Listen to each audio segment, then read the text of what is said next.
Hello, I'm Irma Baker. Welcome to our show. We're sponsored by the Mature Services RSVP Volunteer Program, and we're glad to have them as a sponsor, and we're glad to have you tuning in today. We like to think of our show like a kaleidoscope, that we're bringing you interesting individuals, organizations, and activities in our viewing area. And today's guest is a brand new author to the mystery scene. Just after these messages, we'll be back to meet Shelley Cossa.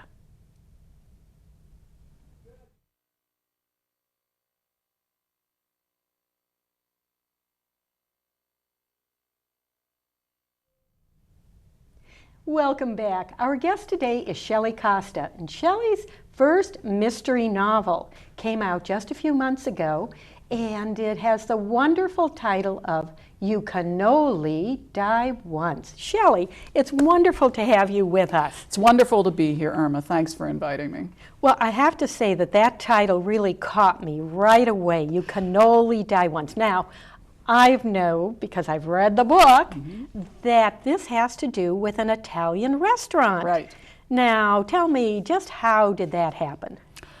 Well, it wasn't originally an Italian restaurant. Oh, you're telling us some secrets here. I'm telling you some secrets here. It was originally a tap dance academy set in Greenwich Village in New York City, and I just wrote 2 chapters in a cozy mystery subgenre, and my agent said this isn't going to fly. So we kicked around some other ideas, and one of my ideas was, what about a cable TV Italian cooking show? And he said no to the cable TV part for various reasons, but he said, let's talk about the Italian cooking. So actually, Irma, it was my agent who shaped what became the first book in this series. And I transferred my tap dancing plots to a totally different setting, and I needed to move it out of Manhattan, more into the kind of fictional community where my readers would feel really comfortable. Well, I know I certainly felt comfortable at the Miracolo restaurant as I was reading it. And your main character, Eve Angelata, she really has her hands full. Besides the restaurant, she has that zany cast of characters. Tell us a little bit about them. Good. She is about 32, and she is a former dancer who broke her leg, and that totally sidelined her dance career. But the restaurant in what I call Quaker Hills, Pennsylvania, it's about 40 minutes north of Philadelphia, has been in her family for 3 generations. So she needed a job. And this was a difficult decision because she has a grandmother she loves but who's difficult to work with. And the grandmother, Maria Pia, owns the restaurant. But Eve turned up as head chef, and she's an amateur sleuth, and working with her, it's totally an Angelata family production, basically. Working with her are her cousins, Landon, who's her sous chef, and Chuchu Bacigalupo, another cousin who is the maitre d'. And then, of course, Maria Pia, the grandmother, is ever present and has a lot to say about everything. Well, the relationship between Eve and her Nana is just so rife with humor. Good. And family relationships. I think every family has some kind of relationship like that. But the plot of this, I mean, you don't usually think of grandmothers as having boyfriends. Which is just what I wanted. I like that, that it felt different to me and would break some stereotypes and be something outside the norm. Yeah. Well, certainly having the boyfriend get murdered, that, and I'm not giving away anything here because that happens early in the book. Right, very early on, right. And the joke, one of the jokes is Eve doesn't even know who he is.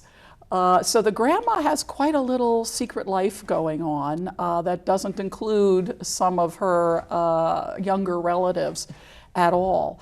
And yeah, I'd say within the first couple of chapters, Eve discovers the body on the kitchen of the restaurant, on the floor of the kitchen in the restaurant. And she doesn't know who it is until one of the police detectives essentially produces the victim's ID. And that came as a big surprise to her. Came as a very big surprise to her, and then she needed to break the news to her grandmother that this is what has happened to Arlen. And if murder mysteries can be funny, and I always try to find murder mysteries to read that are humorous because I really enjoy that. I think this is kind of rollicking and fun, and it's like the lighter side of murder. Murder is not funny, but the approach to it can be. And right. Certainly having Grandma in jail. Right. Well, she is arrested for the crime, and that, of course, brings out La Familia, that, you know, with the closeness, and it's like they circle the wagons, and Eve and her cousins, despite the complex relationship they have with their grandmother, including the staff at the restaurant, the wait staff, they get very busy trying to clear her name. Eventually they do. I mean, we are talking about traditional mystery, amateur sleuths, and that is a very popular genre or subgenre of the mystery right now. And you've been writing mysteries. I know this is your debut mystery fiction novel. But you have been published before. You've been active in the nonfiction area. How did you get into writing to begin with? Irma, since I was like 5 years old, as soon as I could write, I was writing. And I sort of graduated from stories about Nancy Ann the duck, and about at the age of 10, I wrote something called The Return of the Doctor, and I think that was my first mystery. I've had kind of a parallel academic career. And I've always gravitated toward mystery. And I think in my own personal history there are reasons for that. It's what I deeply love. I love what I like about mystery is it's both knowable and unknowable. Even when you have a solution, there's still everything else in the context about what we can't anticipate about human behavior or motives. And I really like that. So yes, I sold my first story. It was not a mystery when I was 22, and I was just graduating from Rutgers. And I went into literary fiction and was published there in short fiction for a while. And I kind of dabbled in playwriting. But by the time I finished my doctorate in American literature, I realized all I'm reading now are mysteries. And I think there's some pretty fine writing in the mystery genre. And I felt like it's where my future lay as a writer. It's very interesting to hear you talk about the literary value of mystery fiction, because I know the subgenres in general, some literary types, if I could call them that, kind of look down their nose at that. What do you feel about that? The literary types looking down their noses. Okay, I'll be very frank. I think a lot of contemporary literary fiction is a lot about style, and what I like about mystery fiction when it's really well done is the style, the prose style can be really wonderful, but because by definition that it's a mystery, there's a lot that needs to be done in terms of the plot. I like story, and to me, character is all wrapped up with story. Story comes out of character. I don't understand why literary writers look down their noses at mystery writers. I think they just haven't read widely enough in mystery. Well, I know that I've gotten just to the point where mystery is about all that I read. Yeah. I love the mystery novel. And I can remember when I was just in grade school, and of course the libraries had their summer reading programs, and the librarians were always trying to get me to read other things. But I would read the mysteries. I'd go home from the library with a stack of mysteries, and that's what I read today. I love them. I think that they're entertaining, right, and they are also informative. And certainly you do that in yours. Thanks. I was informing myself along the way. I completely agree with you. As I say, it's virtually all I read anymore. I feel incredibly satisfied by the content of well-written mysteries. And I think what I also like is that there's a sense of crime and punishment. There's a sense of the novelist John Gardner once said that mystery fiction is at heart moral fiction. And I think that's really true. I'm very interested in the pursuit of, frankly, of both good and evil. And the sense, especially in traditional mysteries, that that we can make a difference. We can pursue wrongdoing of this sort and bring it to justice. That makes a big difference, and I'm sure that there are viewers who are watching our program today who are saying, right on, that's it. Finally, somebody's vindicating reading for entertainment, right, and not reading because it's going to somehow improve you. I don't think reading for entertainment necessarily means it's fluff. And that it's superficial or mediocre at all. I am very entertained by good writing that moves well. I like mysteries have a real narrative drive. I like that. I like the depth of characterization in well-done mysteries. And that's what entertains me. And there's a range. I can read something I know I can get through in just a few hours and have a good time doing that. But probably like a lot of your viewers, I like to get immersed in a world. And I think good mystery writers give you a world.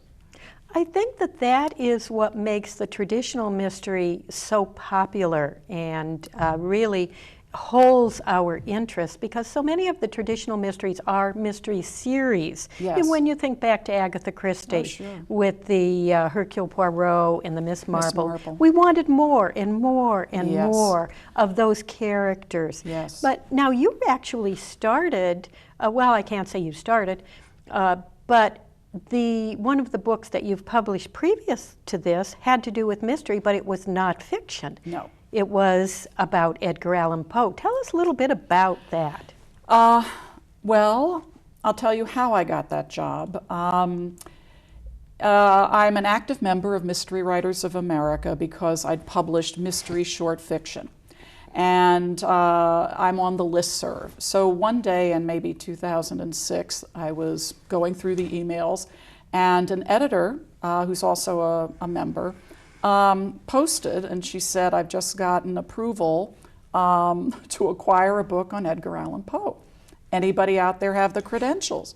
Well, I sat on this for a couple of days because it was like June and I had the summer ahead of me, and I thought, okay, is this how I want to spend my summer vacation? And I thought, absolutely, it's how I want to spend my summer vacation. I knew I had the credentials. A 19th century American lit is my special area. And I have taught Poe, and I liked Poe, and I felt I could do a really creditable job with this work. So I got the contract, and originally it was supposed to be 101 things you didn't know about Edgar Allan Poe. Well, there are more than 101 things that, anybody doesn't know about him. And I did the manuscript and got it in on time. I like deadlines. And they said, well, there's good news and bad news. Okay. The good news is we've liked it so much, we're bumping it up to our flagship series, The Everything Guide to Edgar Allan Poe. The bad news is we need another 100 pages. And I thought, all right. So I was a little hard pressed to find those other 100 pages, but they said you can even put in some of his stories. So Edgar helped me make the word count. It was a wonderful experience. At that point, I realized I have a book. It wasn't a novel, and by gum, I still wanted to be a novelist, but it was a book. And for people who are aspiring writers in your audience, everything helps open that window a little higher.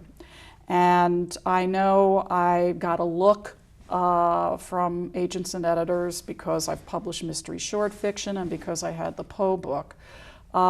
Everything counts. I was really, really sad when I was done writing the Poe book because I felt I had come to understand him working so intensively in the research. And the reason they acquired the book at that particular point in time was that they were timing it to appear with a Hollywood biopic, right? I thought, oh, this is great, a Hollywood film on Edgar Allan Poe. And it was would be directed, and the screenplay was going to be written by Sylvester Stallone. I thought, okay, this is a surprise. Apparently Stallone has been incredibly interested in Edgar Allan Poe for over 30 years. And I thought, well, this is just wonderful. I actually sent him a copy of the book. Never heard anything. Because I felt like I was very careful to bust some of the stereotypes about Poe. Partly the stereotypes are what have made him a cultural icon, and he's probably one of the very few literary cultural icons we have. Maybe Mark Twain is another. But you know his reputation. He's a madman, he's a drug addict, he's all these things. And in my research, I discovered that, none of that was so. So it was an education for me. It was a good fit. And I felt like I drew close to somebody who's been gone for, well over 100 years. Certainly, Edgar Allan Poe is someone that anyone, even if they weren't an English major or into reading or reading the classics, they're familiar with the name. So it is, when you say a literary cultural icon, he certainly is. And what a great opportunity that was for you to break into the book publishing. Right. But you also write short stories. I do. And you've been published a number of times in Alfred Hitchcock magazine. Right. Tell us a little bit about the difference between short stories and novels. Well, I know there are people who are novelists who envy short story writers because they feel it's harder to write a short story than a novel. I find the opposite to be true. I find when I'm on and I'm cooking, and if you want to call it inspired, I can write what I feel is a good mystery short story in about a week. Obviously, you can't do that with a novel. What are some of the differences? I've had to work at enlarging. I have started out as a short story writer. And I find that my dialogue, for instance, has tended to be very terse. It'll be a line, another line, another line. And my editor said, you need to enlarge this more. Give us some of the things they're doing. So a novel is the creation of a whole world, basically. And people want those details. A short story, partly I laugh because a short story just has to be plausible.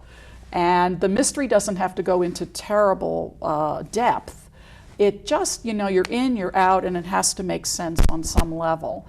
But there's a lot to be said about the pacing of a short story, that kind of, not speed, but brevity that you have to change if you're going to make the transition into writing novels.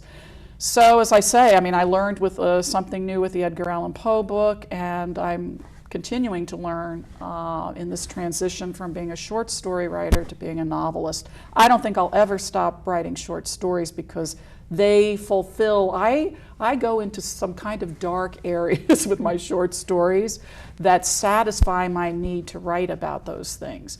But I like funny mystery novels. I like others too. But I think I'm kind of well suited to a lighter hand when it comes to the mystery novel. Now, if people want to learn more about what you're writing and what you're doing, you have a website, don't you? I do. What is that? It's www.shelleycosta.com. That's SHELLEYCOSTA.com. It's the place where you can get more contact information. I try to keep it semi-updated with news. Gives you a little bit about my background and now about this book. So. And you have another book coming out too. I do. Book 2 in the series. I now learned, I thought it was coming out in December. I learned through Amazon it's coming out in February. That's fine. It's the follow-up, the second book in what I hope will be a lengthier series than 2 books. Can I tell you a little of the backstory about this? The title was an interesting little odyssey, finding the title for that book. And I have to tell you, my agent gave me the title for the first book. It was not my thought. We had a great time, agent's wife, me, my husband, coming up with titles for an Italian restaurant mystery series. And his was chosen for the first book.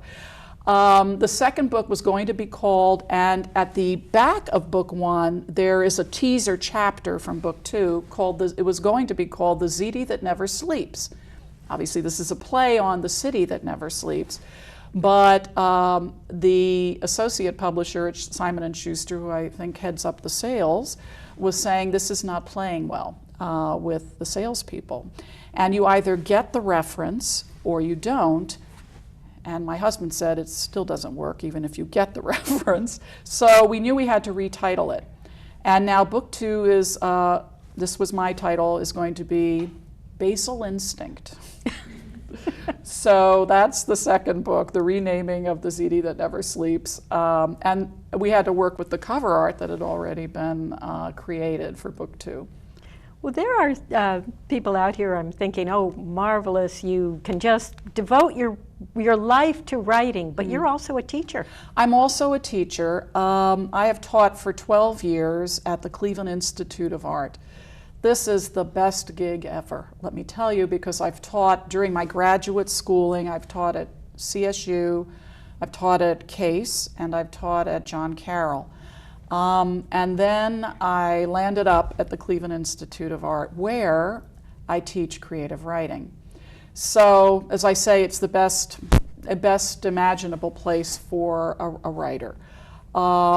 Over the last few years, we got into place what is called the Creative Writing Concentration. I think it's pretty cool for a School of Art and Design to allow students to concentrate in creative writing, and it completely makes sense.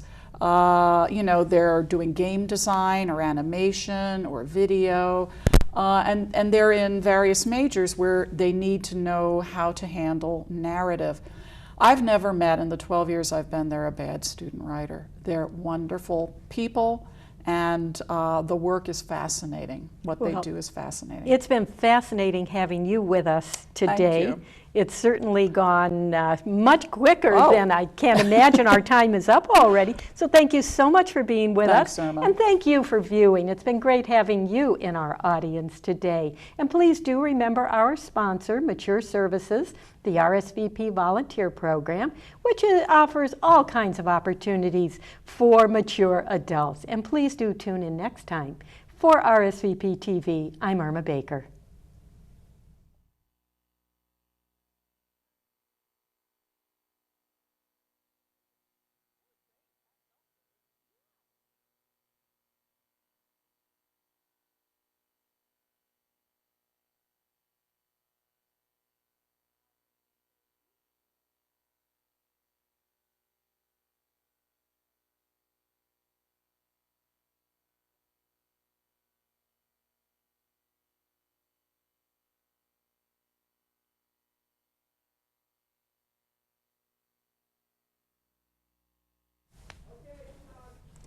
And Shelley, it's been fascinating having you with us today, and certainly for having you in the audience. Thanks so much for tuning in. And do remember our sponsor, RSVP, and that's a part of Mature Services.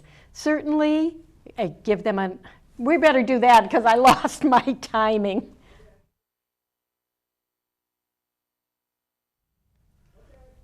Shelley, it's been fascinating having you with us today. Thanks so much for coming by.